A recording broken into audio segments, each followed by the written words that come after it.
Hello दोस्तों, आप सभी का हमारे यूट्यूब चैनल पर आप सभी का स्वागत है और सभी को मेरा नमस्ते। मैं आज फिर से आपके लिए एग्रीकल्चर सुपरवाइज़र का 2014 का मॉडल पेपर आपके लिए मैं आपको दिखाना चाहता हूं और बताना चाहता हूं कि किस प्रकार से क्वेश्चन आते हैं। तो बच्चों देखिए, मैं आज आप सभी को मैं कल भी यही बात बोल रहा था और आज फिर से मैं वही बात बोल रहा हूँ कि मैं आज आपके लिए सिस्टम क्लासेज पर आप सभी को मैं इतना वो करना चाहता हूँ, क्या इतना ग्रो करना चाहता हूँ कि आप अपने दम पे अपने पैरों पे खड़े हो सकते हैं। तो बच्चों फर्स्ट क्वेश्चन, तो बच्चों आप मेहनत करोगे तो आप सक्सेस हो जाएंगे। बच्चों मेहनत करोगे तो सक्सेस होगे, नहीं तो नहीं होंगे। तो बच्चों 2014 का मॉडल पेपर है ये, आपको पता है 2014। उसी प्रकार से मैं गई कल परसों 13 और 12 के भी आपको 2 मॉडल पेपर बता दिया हूँ और आज फिर से मैं 2014 का मॉडल पेपर बताना चाहता हूँ। तो देखो बच्चों, फर्स्ट क्वेश्चन है रुको एक मिनट सर बच्चों। गिर गाय की उत्पत्ति स्थान कहाँ से कहाँ होती? गुजरात में, राजस्थान में, हरियाणा में, उत्तर प्रदेश में। तो बच्चों हो जाएगा इसमें गुजरात। तो बच्चों गुजरात में ये गिर गाय की उत्पत्ति स्थान माना जाता है गुजरात में। अगला क्वेश्चन है बच्चों आपके लिए, और ये देखो व्याख्या में भी आप देख सकते हो। काठियावाड़ क्षेत्र है ना गुजरात में, उसमें ज़्यादा गिर गाय की नस्ल की उत्पत्ति ज़्यादा मिलती है वहाँ। तो बच्चों अगला क्वेश्चन आपके लिए दूसरा, मालवी नस्ल की उत्पत्ति स्थान गाय की वो नस्ल होती है ना मालवी। गाय की कई प्रकार की नस्लें होती है दोस्तों, मैं आपको एक दिन गाय की नस्लें और भैंस की ये एक साथ बताऊंगा टॉपिक के अनुसार। तो बच्चों हम मालवी गाय की नस्ल की उत्पत्ति के बारे में बताना चाहते हैं। देखो बच्चों, ये कहाँ ज़्यादा से ज़्यादा कहाँ पाए जाते हैं? गुजरात में नहीं, उत्तर प्रदेश में नहीं, राजस्थान में नहीं, तो पाई जाती है एमपी मध्य प्रदेश, एमपी में पाई जाती है। ये मालवा क्षेत्र है ना, एमपी में मालवा क्षेत्र पड़ता है, उसमें ये उत्पत्ति का स्थान ज़्यादा माना जाता है मालवी गायों की नस्ल का। तो बच्चों एमपी में मालवी गाय की नस्ल प्राप्त किया, उत्पत्ति स्थान माना जाता है मालवी गाय की नस्ल को। तो एमपी में बच्चों अगला क्वेश्चन है थर्ड, निम्न में से सर्वाधिक दूध देने वाली गाय की नस्ल है? Jersey, Holstein, फ्राइजीन। सी है थार पारकर और डी है नागौरी। तो बच्चों जर्सी भी नहीं होगी, थार पारकर भी नहीं होगी और नागौरी, ये तीनों नहीं होगी बच्चों इसमें जाएगी होलिस्टीन फ्राइजीनियन हो जाएगी, होलिस्टर फ्राइजीनियन हो जाएगी बच्चों, क्योंकि ये हमारे यहाँ भी पाई जाती है। कई प्रकार की गाय नस्लें पाई जाती है, उसमें आप जानते हैं कि ये गाय आप तो बच्चे हैं, आप नहीं समझते हैं इस बारे में। आपके दादा और दादी, पापा मम्मी, इनको पूछना कि जर्सी गाय कितना दूध देती है एक ब्यात में, और थार पारकर या नागौरी गाय, ये कई प्रकार की नस्लें आपको बता देंगे कि ये गाय इतना दूध देती है, जर्सी इतना देती है, देसी इतना देती है। हर प्रकार की गायों की नस्ल के बारे में आपको बता देंगे बच्चों। अगला क्वेश्चन आपके लिए ये देखो बच्चों, यह व्याख्या है तीसरा क्वेश्चन की। ठीक है बच्चों, चौथा क्वेश्चन है आपके लिए, सर्वाधिक वसा देने वाली नस्ल। सर्वाधिक वसा ना, वसा आप भी जानते हो, तो कौन सी भी वो देती है भैंस, कौन सी भैंस देती है सर्वाधिक वसा? मुर्रा, बाबरी, बारबरी और मारवाड़ी और जमनापुरी। तो बच्चों जमनापुरी भी नहीं देगी इसमें, तो ये भी गलत है। और मारवाड़ी भी नहीं देगी और बारबरी भी नहीं देगी, तो इसमें मुर्रा भैंस देगी। मुर्रा भैंस है ना, मुर्रा भैंस जो कि अपने सर्वाधिक वसा देने वाली भैंसों की नस्ल में से एक है मुर्रा भैंस, जो सर्वाधिक वसा देती है।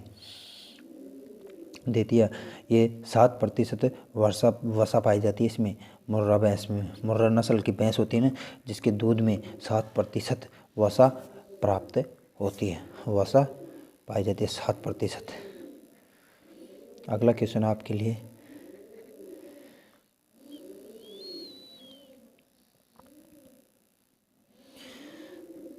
सर्वाधिक दूध देने वाली बकरी की नस्ल। देखो बच्चों, अभी भैंस की आई थी, मुर्रा भैंस से ज़्यादा दूध देती है ना, वो जो वसा वाला कि किस भैंस के दूध में वसा ज़्यादा होती है, तो मुर्रा भैंस की नस्ल में वसा ज़्यादा होती है। 7%, 7%। तो अब देखो बच्चों, सर्वाधिक दूध देने वाली बकरी का नस्ल, सर्वाधिक दूध देने वाली बकरी का नस्ल तो कौन सी हो जाएगी? ये इसमें सिरोही हो जाएगी, बारबरी, मारवाड़ी, जमनापुरी। तो बच्चों इसमें हो जाएगा क्या? बारबरी। ये बकरी की नस्ल है, क्या है? बकरी की नस्ल है बारबरी। तो इसमें ये बकरी का नस्ल है ना, जो अपने शहर की बकरियों को कहा जाता है। ये शहर की बकरी होती है ना, उसको हम बारबरी कहते हैं हमारे यहाँ। तो ये बकरी बहुत दूध देती है। तो देखो बच्चों, ये अगला क्वेश्चन आपके लिए 6 नंबर। राजस्थान में सबसे फाइन कारपेट ऊन पैदा करने वाली भेड़ का नस्ल बताइए। राजस्थान में है ना फाइन कारपेट,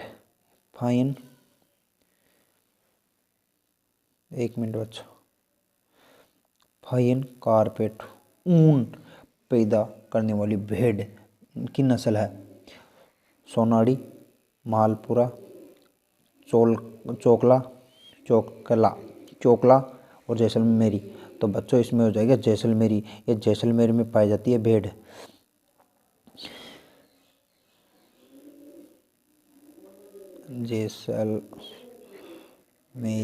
जैसलमेर में ये भेड़ इतनी पाई जाती है, बहुत ज़्यादा से ज़्यादा जनसंख्या का ये वो बहुत पाई जाती है संख्या। वहाँ का क्षेत्रफल भेड़ों के तौर पे बहुत अधिक है। तो बच्चों जैसलमेरी भेड़ है ना, उसकी ऊन को फाइन कारपेट बनाने में काम लिया जाता है। जैसलमेर की भेड़ों के ऊन का फाइन कारपेट बनाने में काम लिया जाता है बच्चों।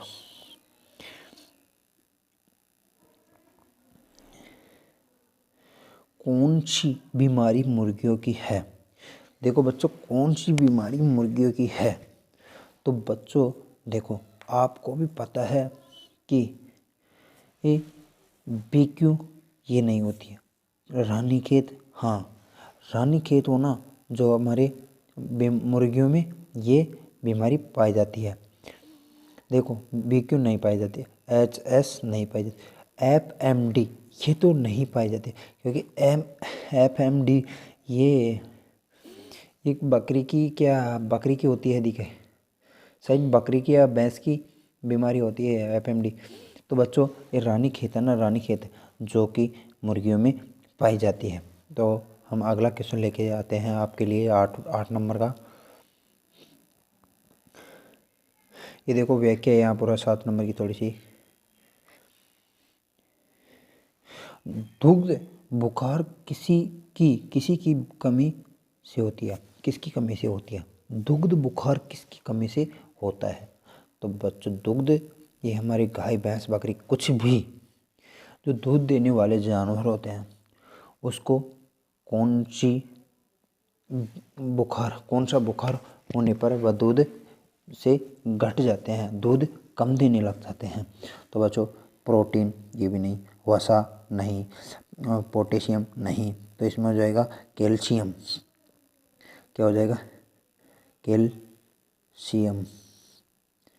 कैल्शियम बच्चों, कैल्शियम है ना, इसमें हमारे बच्चों का क्या, ये हमारे जानवर होते हैं ना, ये दुग्ध दुग्ध में बहुत ही, पशुओं का दुग्ध हो, ये कैल्शियम की बीमारी होने पर ये दूध से गिर जाते हैं। इतनी प्रकार से गिर जाते हैं कि दूध देने लायक ही नहीं रहते हैं, दूध से बहुत ही कम हो जाते हैं। अगला क्वेश्चन है बच्चों आपके लिए,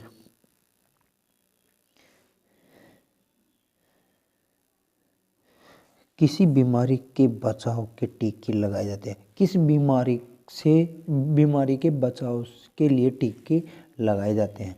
बात तो बताओ, हमारे अब भैंस से गाय कुछ भी होते हैं ना, इसके टीका लगाने पर कौन सी बीमारी का बचाव किया जाता है। थैलेना, दुग्ध, बुखार और खूनी पेचिश और एचएस। तो बच्चों अभी आपको एच एफ एच क्यूरी बताया, बी क्यूरी। तो इसमें देखो बच्चों, एच एस ये है ना हमारी बीमारी, किसी भी प्रकार की बीमारी को टीका, ये एच एस का टीका लगाने पर, एच एस का टीका लगाने पर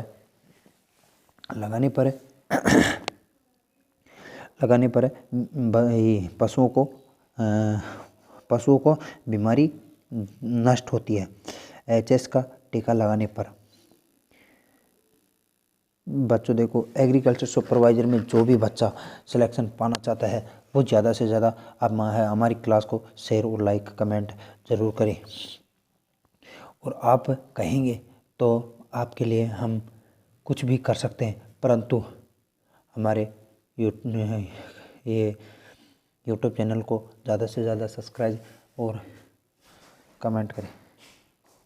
तो बच्चों 10वां क्वेश्चन आपके लिए, निम्न में से कौन सी दवा पशु के विरेचक के रूप में कार्य करती है। बताओ, विरेचक पशु का रूप में कार्य करती है। क्या रूप में दवा, कौन सी दवा है जो पशु को अपने बचाव के लिए कार्य करती है। अरंडी का तेल, एल्कोहल, कपूर और नीला तोता। तो बच्चों नीला तोता भी नहीं होगा, कपूर भी नहीं हुआ, एल्कोहल भी नहीं, अरंडी का तेल जो हमारे यहाँ मिल जाता है गाँव में, ये अरंडी का तेल बहुत ही उपलब्ध पाया जाता है और शुद्ध भी। इसी प्रकार से मैं आपको आज बताता हूँ, ये अरंडी का तेल हमारे गाँव में जो वो अरंडी होती है ना, जिसको आप अरंडी का तेल है ना, उसमें 100% बाज़ार में से लाते हो तो मिलावट होती है, हमारे गाँव में मिल जाते हैं अरंडी का तेल, इस कारण ये पशु शुद्ध मिलते हैं। तो बच्चों देखो, ये पशु का बचाव रखते हैं, ये दवा का बचाव रखते हैं अरंडी का तेल। अगला क्वेश्चन है, निम्न में से कौन सी दवा जीवाणु रोधक के रूप में काम ली जाती है। जीवाणु रोधक के रूप में काम ली जाती है, ऐसी कौन सी दवा है जो हमारे जीवाणु रोधक के रूप में काम ली जाती है। फिनाइल, अरंडी का तेल, कपूर और एल्कोहल। देखो बच्चों, फिनाइल भी नहीं होगा, अरंडी का तेल भी नहीं होगा, इसमें एल्कोहल भी नहीं होगा, इसमें हो जाएगा कपूर। बच्चों क्या हो जाएगा, कपूर जो कि हमारी जीवाणु रोधक कई प्रकार की दवा होती है ना, जिसमें जीवाणु रोधक है ना, उसमें कपूर, एक मिनट बच्चों, एक मिनट बच्चों।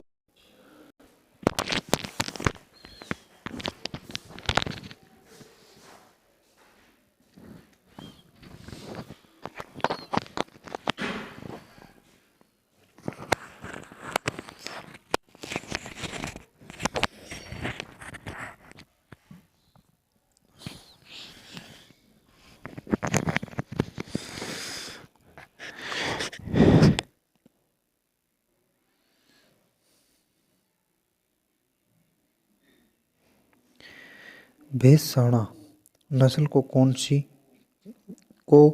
दो किन नस्लों के संस्करण के लिए के तैयार किया जाता है। मेहसाणा मेहसाणा नस्ल को किन दो नस्लों के संकरण से तैयार किया जाता है। सूरती जाफराबादी, मुर्रा सुरती, मुर्रा नीली रावी, मुर्रा भदावरी। तो बच्चों मुर्रा और ये सुरती है ना, इसको दोनों का मिश्रण से अलग नस्ल का संकरण तैयार होता है। तो देखो बच्चों, ये मुर्रा और सुरती है ना, इसको दोनों का मिश्रण होता है। उसी प्रकार से ये बच्चा पैदा होता है। तो आप भी जानते हैं, आपके पास भी बहुत ही कई प्रकार के साधन हैं। अब तो हमारे यहाँ कोई मिश्रण की जरूरत ही नहीं है। अब तो डॉक्टर इतने इस प्रकार के हो गए हैं कि किसी भी प्रकार की दवा से बच्चा डाल सकते हैं जानवर पशु के पेट में। तो बच्चों, ये मुर्रा और सुरती है ना, उसका मिश्रण से मेहसाणा नस्ल को तो नस्ल की प्राप्ति होती है। अगला क्वेश्चन आपके लिए 16 नंबर, निम्न विदेशी नस्लों में से किस नस्ल को दूध में सबसे ज़्यादा वसा होती है। जर्सी, एफ, ब्राउन स्विक्स और रेड हेन। तो बच्चों, जर्सी है ना, वो हमारे गाय की नस्ल में वसा ज़्यादा प्राप्त होती है। जर्सी गाय की नस्ल है, उसमें दूध की मात्रा ज़्यादा होती है।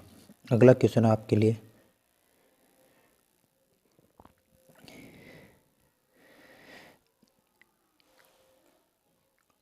अभिकालीन भेड़ की नस्ल तैयार की जाती है। अभिकालीन भेड़ है ना, जो जिसकी नस्ल कैसे तैयार की जाती है। चोकला और मेरिनो, इन दोनों का मिश्रण नहीं होगा। इसी प्रकार से ये भेड़ नहीं प्राप्त। चोकला और रेम्बुलेट, इसका भी नहीं होगा। और मालपुरा और रेबुलेट नेट है ना, इन दोनों का मिश्रण से अभिकालीन भेड़ की नस्ल प्राप्त होती है हमको। आप जानते हैं बच्चों कि कौन से किस प्रकार से नस्ल को तैयार की जाती है। उसी प्रकार से मालपुरा और रेमू नेट है ना, उन दोनों का मिश्रण से अभिकालीन भेड़ नस्ल तैयार की जाती है। अगला क्वेश्चन आपके लिए, दराती सिंह किस नस्ल में पाई जाती है।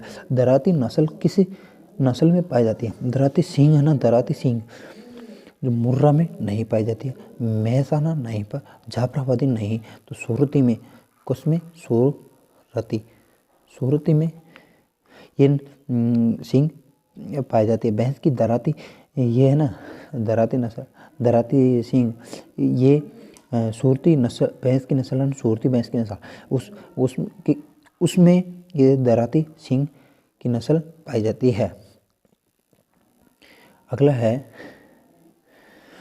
पशुओं की आय का अनुमान लगाया जाता है। पशुओं की आय का अनुमान किस प्रकार लगाया जाता है। दांत से, चमड़ी से, खुर से, पूंछ से। बच्चों, हमारे यहाँ के लोग हैं, ये हमारे दादा दादी, हमारे परदादारी कई बातें बताते रहते हैं कि हम इस पशु को इस प्रकार से जानते हैं कि ये कितना दूध दे सकता है, ये कितने चारा खा सकता है और ये कितने दिन तक जी सकते थे। पहले हमारे दादा परदादा बोलते थे। तो बताओ, इसमें पशु को आय की अनुमान कैसे लगाया जाता है। हमारे चमड़ी से नहीं, खुर से नहीं, पूंछ से नहीं, तो बच्चों तीनों नहीं होगी, तो इसमें दांत से हो जाएगा बच्चों कि हमारी भैंस थी, उसके 2 दांत टूट गए, तो ये इतने साल की हो गई थी। उसी प्रकार से हम भी जानते हैं और आपके दादा दादी भी जानते हैं। तो बच्चों, आप तो क्या जानते होगे। अगली क्वेश्चन है, किस नस्ल की भैंस के सिर पर टीका होता है।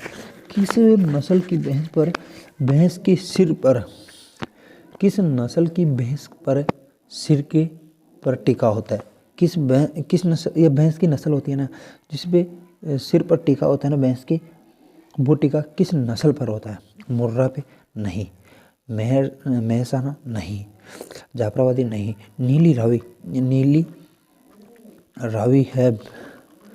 रावी जिस भैंस पे हमारे टीका होता है वो नीली रावी भैंस कहलाती है। हाँ तो बच्चों, आज के लिए इतना ही काफ़ी है। फिर कल से मैं आपको अलग अलग दिखाता रहूँगा। All the best, thank you बच्चों। आज के लिए इतने 20 क्वेश्चन हैं। कल मैं 2015 का न्यू मॉडल पेपर लेकर आऊँगा आपके लिए। Thank you, all the best.